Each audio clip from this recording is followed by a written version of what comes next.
Over the past few weeks, we've been learning about creativity, our creative confidence, curiosity, ambiguity, divergent thinking, and also failure.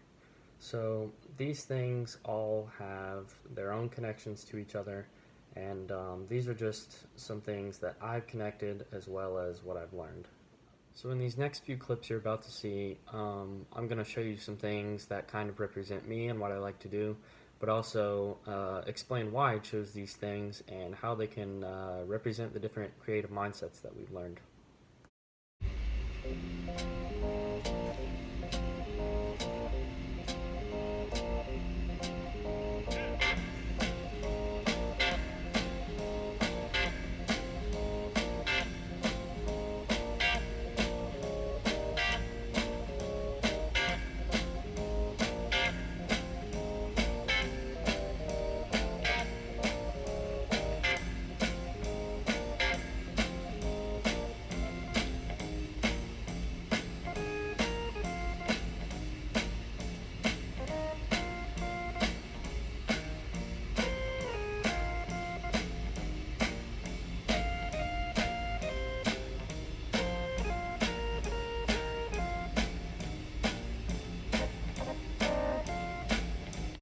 So creativity was represented in those videos by the first bicycle, which was the one with the red rims and tires on it.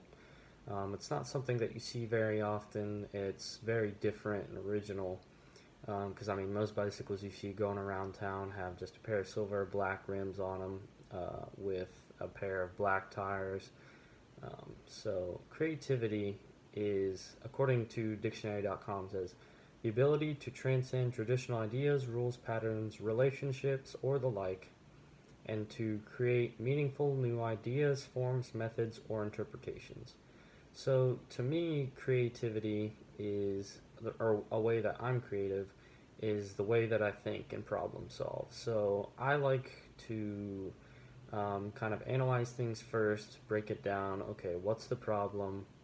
How do we solve this? What actions do we take? And then we attack the problem. Over time, I feel my creative confidence has gone down. So in Ken Robinson's video, he talks about how schools kill creativity. I tend to agree with this because it seemed like in school the teachers always wanted you to get good grades based on how they wanted you to do things and not how you solve things yourself. So I know for one thing, like in my math classes, I used to like to solve problems my own way instead of using the teacher's way, and if I didn't do their way, then I would always be counted wrong, even if I got to the right answer. So I think some things to build your creative confidence are giving yourself or being given tasks by other people and kind of not giving you any instructions on what to do and just giving you a set goal and you gotta kind of figure out your own way to get there. And I think that's a really effective way to build your creative confidence. So the clip you saw with the blue bicycle to me represents ambiguity. This is because it's a bicycle that me and my friends just bought, had no idea what we were going to do with it. We were planning on building our own bicycle with our own parts, so we took all the stock parts off of it, put on all of our own. And at the beginning, we really didn't know where we wanted to go, what we wanted to do, how much it was going to cost, how much time it would take.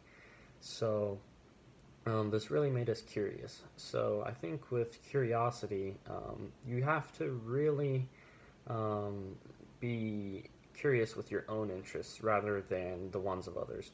So, like in the business world, the businesses who play the infinite game are going to tend to outlast those and who are playing the finite game, because the ones who are playing the finite game are always curious about, okay, what's this company doing to do better than we are, while the company playing the infinite game is always just looking at their own personal interests and building off of that. So with divergent thinking, I think it connects to creativity in the sense of being able to think outside the box, you could say.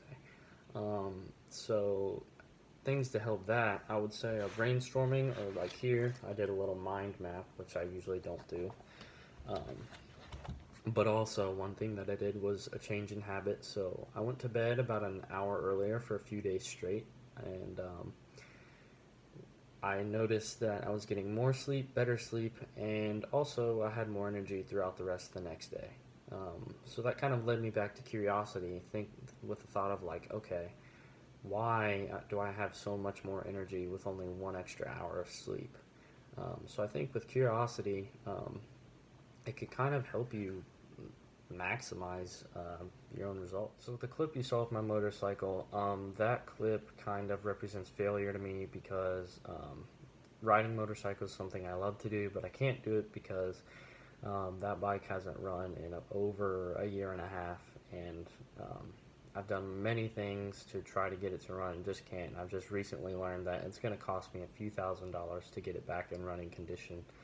So finally I had to step back and make the hard decision to decide to sell it and look for something else maybe in the future. But failure has taught me to kind of step back and, okay, look at the problem, what went wrong, where it went wrong, and how can I prevent this from happening in the future.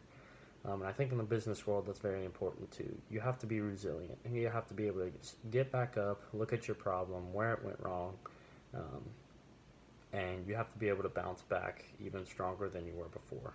So this whole project wouldn't have been possible without the help of a few people. The first person is Dr. Stecker and the PowerPoint she provided us with on Canvas. Also, the next three people are Karen Tilstra, Greg Giles, and Ken Robinson and their TED Talk videos. Also, the ESP 103 workbook. And finally, the music you heard in those clips with the bicycles and the motorcycle. The song is called Green Onions by Booker T and the MGs.